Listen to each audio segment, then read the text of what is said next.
সুটকি দিয়ে যদি বলেন বিড়াল এটা কিন্তু খাবা না, তাহলে বিড়াল কি মানবে? কেন? সে তো এটা পছন্দ করে। যার মধ্যে কোরআন নাই, যার মধ্যে হাদিস নাই, যার মধ্যে ইসলাম নাই, যার মধ্যে মানবাধিকার নাই, তার কাছে আপনি যতই কোরআনের কথা বলেন, যতই হাদিসের কথা বলেন, যতই মানুষের অধিকার কথা বলেন, সে কখনো এটা শুনবে না। মানুষের অধিকার তো, মানুষের অধিকার তো আল্লাহ তাআলাই দিয়েছেন। এখন মানুষ যদি এটা সঠিকভাবে পালন করে, তাহলে এই দিবস পালন করার কি আর কোনো দরকার আছে? না। তার মানে এই দিবস পালনের উদ্দেশ্য হচ্ছে যে কোনো কোনো জায়গায়, কোনো কোনো দেশে দেখা যায় মানুষের অধিকার লঙ্ঘিত হচ্ছে।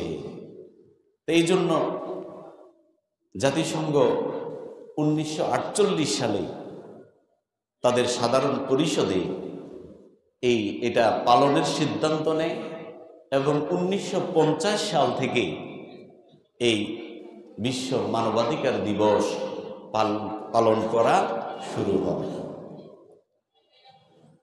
এই বছর যেই বিশ্ব মানবাধিকার দিবস পালিত হলো বা হয়েছে, তার একটা থিম থাকে।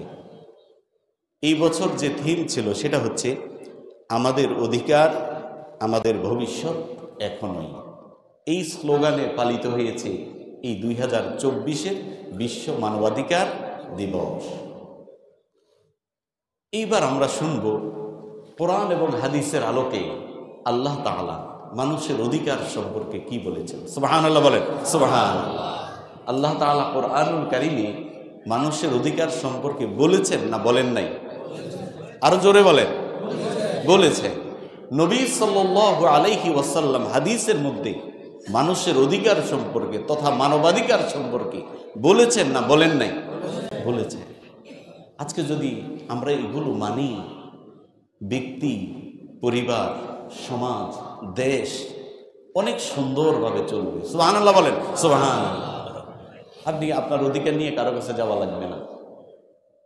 এই কোরআন থেকে আপনি যদি শিক্ষা গ্রহণ করেন, নবীর হাদিস থেকে যদি আপনি শিক্ষা গ্রহণ করেন, তাহলে আপনার অধিকারের ব্যাপারে কারো কাছে যেতে হবে না।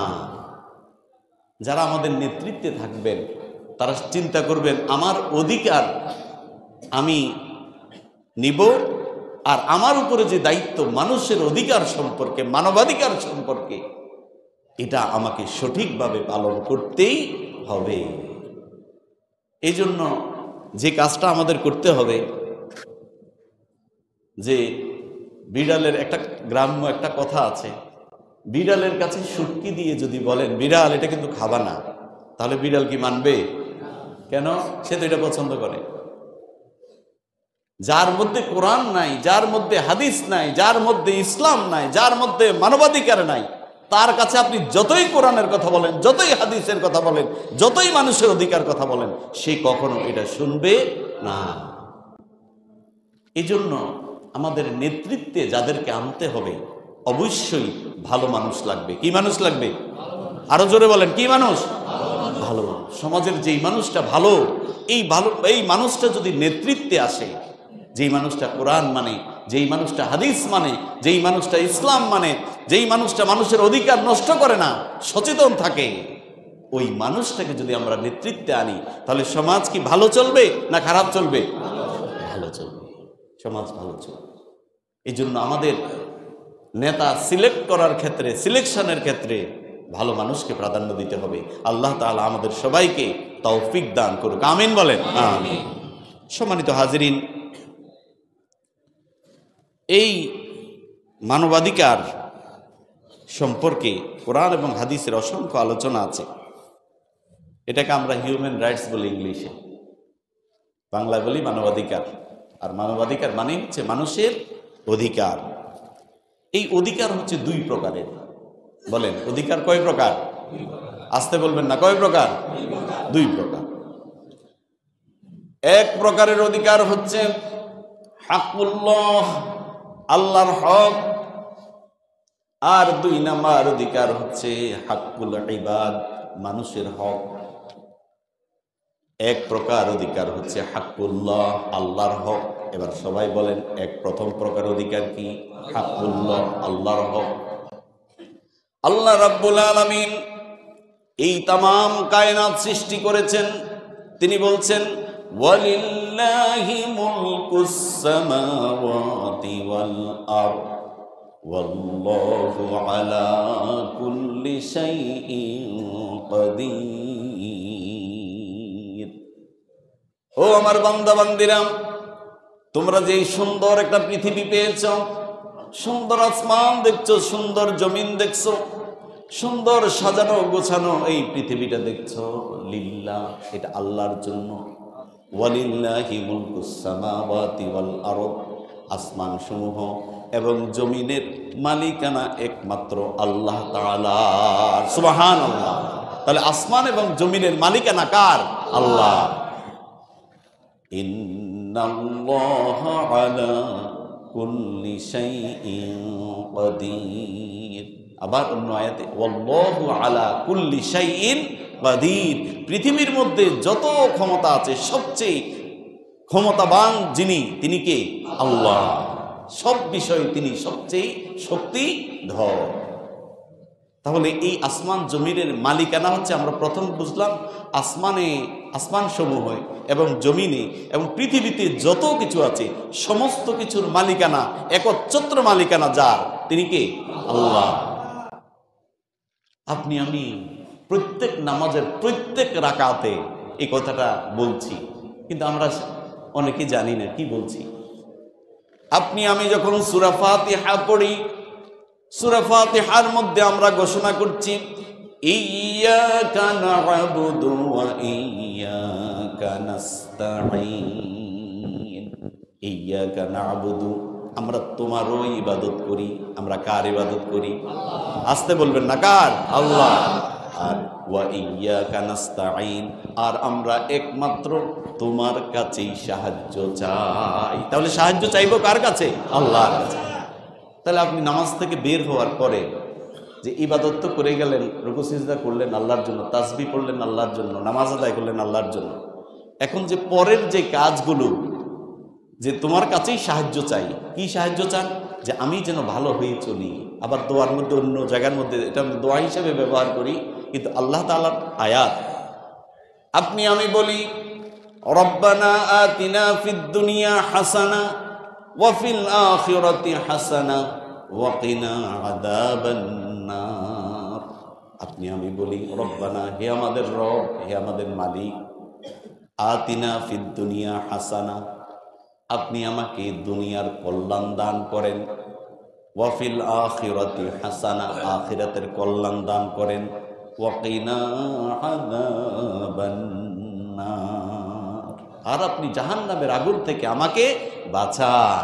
এই দোয়াটা আমরা করি না? করি না? দোয়ার মধ্যে আমি তাফসিরে দেখলাম, দোয়ার মধ্যে এই দোয়াটা হচ্ছে এত উৎকৃষ্ট একটা দোয়া। দুনিয়ার যত কল্যাণ আছে এ রব্বানা আতিনা ফিদ দুনিয়া হাসানা দ্বারা সমস্ত কল্যাণকে বোঝানো হয়েছে। মুফাসসিরিনে কেরাম বলেছেন, সুবহানাল্লাহ বলেন, সুবহানাল্লাহ। ওয়া ফিল আখিরাতি হাসানা, আখিরাতে আল্লাহ তাআলা যত কল্যাণ রেখেছেন সমস্ত কল্যাণ এই দোয়ার মধ্যে আল্লাহ তাআলা শামিল করে দিয়েছেন। সুবহানাল্লাহ বলেন, সুবহানাল্লাহ। দোয়া করবেন, কোরআনিক দোয়া মুখস্থ করবেন, যারা পারেন না আল্লাহর ভাষায় বলবেন। গতকালকে তাফসিরের মধ্যে বলেছি, তাফসিরের মধ্যে দেখলাম এই যে সূরা বাকারা আমরা শেষ করেছি, যে সূরা বাকারার মধ্যে আমরা যে দোয়াটা পড়ি, লা ইউকাল্লিফুল্লাহু নাফসান ইল্লা উসআহা লাহা মা কাসাবাত ওয়া আলাইহা মাকতাসাবাত রব্বানা লা তুআখিযনা ইন নাসিনা আও আখতানা রব্বানা ওয়া লা তাহমিল আলাইনা ইসরান কামা হামালতাহু আলাল লাযিনা মিন ক্বাবলিনা। এই যে লম্বা দোয়া, এটা যখন নবী সাল্লাল্লাহু আলাইহি সাল্লামকে আল্লাহ শিখাইলেন, নবী সাল্লাল্লাহু আলাইহি সাল্লামের কাছে আল্লাহ যখন পাঠাইলেন, এই দোয়া করার পরে আল্লাহ রাব্বুল আলামিন যখন নবীকে শিখাইলেন, নবী যখন এই দোয়া করলেন, আল্লাহ তাআলা এই দোয়া, নবীর এই দোয়াটা কবুল করে নিয়েছেন। সুবহানাল্লাহ। এই জন্য কবুলযোগ্য দোয়া, কোরআনিক দোয়াগুলো আপনি যদি কোরআনের ভাষায় বলেন তাহলে কবুল করে নেবেন কে? আল্লাহ। যাই হোক, তাহলে আমরা বলছিলাম অধিকার হচ্ছে দুই প্রকারের। অধিকার কয় প্রকারের? দুই প্রকারের। এক প্রকারের অধিকার হচ্ছে হাক্কুল্লাহ, আল্লাহর হক, আর দ্বিতীয় নম্বরের অধিকার হচ্ছে হাক্কুল ইবাদ, মানুষের হক। যেটা মানবাধিকার বলি। মানুষের হক মানে কি? মানবাধিকার, মানুষের অধিকার। সম্মানিত হাজিরিন, আল্লাহর হক বলতে আমরা কি বুঝি? মানে যেই হকগুলো আল্লাহর সাথে রিলেটেড, আল্লাহর সাথে সংশ্লিষ্ট, যেমন নামাজ পড়ি, রোজা রাখি, হজ করি, তারপরে হচ্ছে জিকির করি, আল্লাহর নির্দেশিত যে বিষয়গুলো আছে যেটা করতে বলেছেন সেগুলো আমরা করি, জিনা ব্যভিচার থেকে দূরে থাকি, এই নির্দেশগুলো আমরা পালন করি। এই হকগুলো কার সাথে রিলেটেড? আল্লাহর সাথে। আর মানুষের সাথে যেই হকগুলো রিলেটেড এগুলা হচ্ছে হাক্কুল ইবাদ। এগুলা কি? হাক্কুল ইবাদ। এবার আসেন, হাক্কুল ইবাদ বলতে অনেক কিছু আছে, যেমন কারো প্রাপ্য না দেওয়া, তাহলে আপনি অধিকার লঙ্ঘন করলেন কার? মানুষের। তারপরে হচ্ছে কাউকে গালি দেওয়া, কারণ আমি গীবত করা, এইগুলোর মাধ্যমে কাউকে কষ্ট দেওয়া, আপনি অধিকার লঙ্ঘন করলেন কার? মানুষের। কার অধিকার লঙ্ঘন করলেন? মানুষের। এছাড়া আর কি আছে? যেমন কারো সম্পদ, অর্থ, সম্মান বা জীবনের কোনো প্রকার ক্ষতি সাধন করা, এটা কি? মানবাধিকার লঙ্ঘন, মানুষের অধিকারের লঙ্ঘন। এরপরে কাউকে ফাঁকি দেওয়া, কারোর সাথে ধোঁকাবাজি করা, সুদ খাওয়া, ঘুষ খাওয়া, কারোর উপর জুলুম করা, কাউকে খুন করা, দর্শন করা, বেবিচার অবিচারে লিপ্ত হওয়া, এই সবই হচ্ছে মানুষের অধিকারের লঙ্ঘন। নাউজুবিল্লাহ বলেন, নাউজুবিল্লাহ। তাহলে আমরা বুঝলাম কিছু হক হচ্ছে দুই প্রকার। এক প্রকারের হক হচ্ছে হাক্কুল্লাহ, যেটা আল্লাহর সাথে রিলেটেড, এটা আল্লাহ তাআলা ইচ্ছা করলে মাফ করতে পারেন। আর যদি হাক্কুল ইবাদ আপনি নষ্ট করেন, তাহলে যার হক আপনি নষ্ট করলেন, যার অধিকার আপনি নষ্ট করলেন, ওই ব্যক্তি যদি আপনাকে মাফ না করে, তাহলে আল্লাহ রাব্বুল আলামিন আপনাকে আমাকে মাফ করবেন না। খুব সাবধান, মানুষের অধিকারের ব্যাপারে খুবই সাবধান।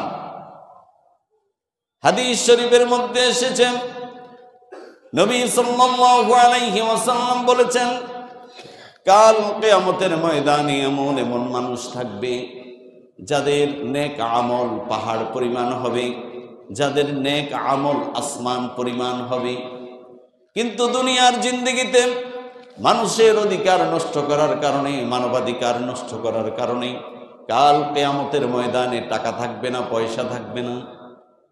আল্লাহ রাব্বুল আলামিনের কাঠগড়ায় যখন দাঁড়াবে আর পাওনাদাররা যখন হাজির হয়ে যাবে, ওই পাওনাদারদেরকে আসমান পরিমাণ সওয়াব দিতে দিতে এমন অবস্থা হবে, দুনিয়ার মধ্যে যেমন মানুষ সম্পদ হারা হয়ে নিঃস্ব হয়ে যায়, আখিরাতের ময়দানে আসমান পরিমাণ, ওই পাহাড় পরিমাণ সওয়াব নিয়েও ওই ব্যক্তি নিঃস্ব হয়ে যাবে। নাউজুবিল্লাহ বলেন, নাউজুবিল্লাহ। অনেক আমল আপনি করছেন, অনেক তাহাজ্জুদ আপনার বাদ যায় না, ইশরাক আওয়াবিন আপনার বাদ যায় না, সকালবেলা জিকির আপনার বাদ যায় না, বিকালবেলা জিকির আপনার বাদ যায় না, সব আমল আপনি করেন, কিন্তু মানুষের অধিকার নষ্ট করেন। আপনি সুদ খান, আপনি ঘুষ খান, আপনি মানুষের উপরে জুলুম করেন, আপনি বিচারকের আসনে বসে অবিচার করেন, তাহলে মনে রাখবেন কাল কিয়ামতের ময়দানে আল্লাহর কাছে এই বিষয়গুলো নিয়ে জবাবদিহি করতে হবে, আপনি যে লঙ্ঘন করেছেন। সম্মানিত হাজিরিন, এইবার আসেন কোরআনুল কারীমের মধ্যে আল্লাহ তাআলা কি বলেছেন। আল্লাহ রাব্বুল আলামিন সূরা নিসার 36 নম্বর আয়াতের মধ্যে বলছেন, ওয়া'বুদুল্লাহা ওয়া লা তুশরিকু বিহি শাইআন ওয়া বিল ওয়ালিদাইনি ইহসানাও ওয়া বিদিল কুরবা واليتامى والمساكين والجار ذي القربى والجار ذي الجنب والصاحب بالجنب وابن السبيل وما ملكت أيمانكم إن الله لا يحب من كان مختالا فخورا আল্লাহ রাব্বুল আলামিন সূরা নিসার 36 নম্বর আয়াতের মধ্যে বলছেন এই মানবাধিকার নিয়ে, ওয়াবুদুল্লাহ ওয়া লা তুশরিকু বিহি শাইআ, তোমরা যখন ইবাদত করবা, ওয়াবুদুল্লাহ, তোমরা ইবাদত করো কার? আর জোরে বলেন, ইবাদত করো কার? আল্লাহ। আমরা সকলে ইবাদত করব কার? আল্লাহ। আল্লাহ তাআলা ওই কথাটাই বলছেন, ওয়াবুদুল্লাহ, তোমরা যখন ইবাদত করো, ইবাদত করবা একমাত্র আল্লাহ তাআলার। ওয়ালা তুশরিকু বিহি শাইআ, আর ইবাদত করতে গিয়ে, আল্লাহর ইবাদত করতে গিয়ে, উপাসনা করতে গিয়ে তোমরা কাউকে কখনো শরীক করবা না, আল্লাহর সাথে কাউকে শরীক করবা না। ইবাদত হবে একমাত্র আল্লাহ তাআলার। তাহলে আমরা যখন ইবাদত করব কার? আল্লাহ। আর ইবাদতের ক্ষেত্রে খেয়াল রাখতে হবে কোনটা? ইবাদতে যেন কোনো কিছু আল্লাহর সাথে যেন শিরক না হয়ে যায়। এরপরে আল্লাহ রাব্বুল আলামিন বলছেন, অসুস্থ হয়ে গেছে, আচ্ছা, একজন ভাই অসুস্থ হয়ে গেছেন, যদি কোনো অভিভাবক থাকেন একটু তাহলে ওনাকে যেটা করা দরকার, ইমাম সাহেব আপনারা বাহিরে নিয়ে, অথবা কোনো ডাক্তার যদি থাকেন উনি ভাই একটু পরামর্শ দিতে পারেন।